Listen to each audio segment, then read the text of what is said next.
Halo co-friend, di sini ada soal. Perhatikan reaksi asam basa berikut. Maka pernyataan yang tepat adalah yang mana? Tentu untuk mengerjakan soal ini yang pertama, kita perlu ingat dulu mengenai teori dari asam basa itu sendiri. Yang pertama, teori asam basa Arrhenius. Arrhenius berpendapat bahwa asam adalah substansi yang terdisosiasi di dalam air, menghasilkan ion H+, contohnya HCl.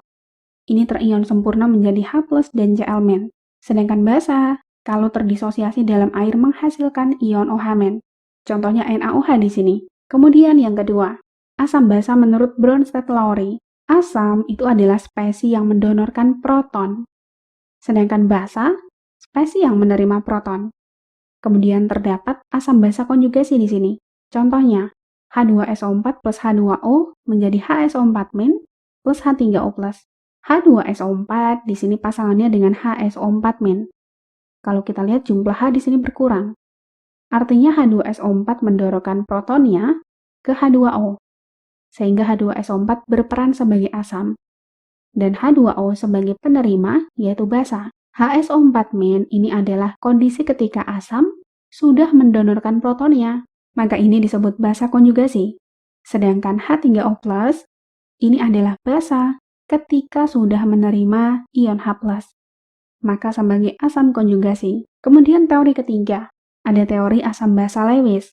Asam Lewis adalah spesies yang dapat menerima sepasang elektron, sedangkan basa Lewis adalah yang menyumbangkan sepasang elektron. Contohnya BF3 dan NH3. NH3 di sini punya pasangan elektron bebas, yaitu pasangan elektron pada atom pusat yang tidak dipakai untuk berikatan. BF3 pada atom pusatnya tidak punya pasangan elektron bebas. Maka terjadilah transfer elektron dari NH3 menuju ke BF3, sehingga NH3 sebagai basa Lewis, BF3 sebagai asam Lewis. Sekarang kita kembali ke soal. Dari konsep yang telah kita jabarkan, maka di sini kita menggunakan konsep asam basa Bronsted-Lowry berhubungan dengan serah terima proton. Di sini tanda panahnya adalah bolak-balik ya. Kita pasangkan spesies yang mirip, yaitu SO4 2- dengan HSO4- dan HNO3 dengan NO3-. Kemudian kita lihat, dari SO4 2- ke HSO4-, jumlah H bertambah 1.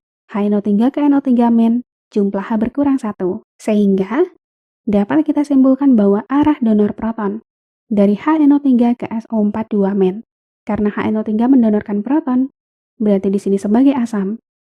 Dan asam yang telah mendonorkan proton disebut basa konjugasi. SO4 2- menerima proton, berarti sebagai basa. Basa yang telah menerima proton disebut asam konjugasi. Nah, kemudian dari sini kita eliminasi satu persatu. Yang A, SO4 2- bersifat asam karena menerima proton. Kurang tepat ya?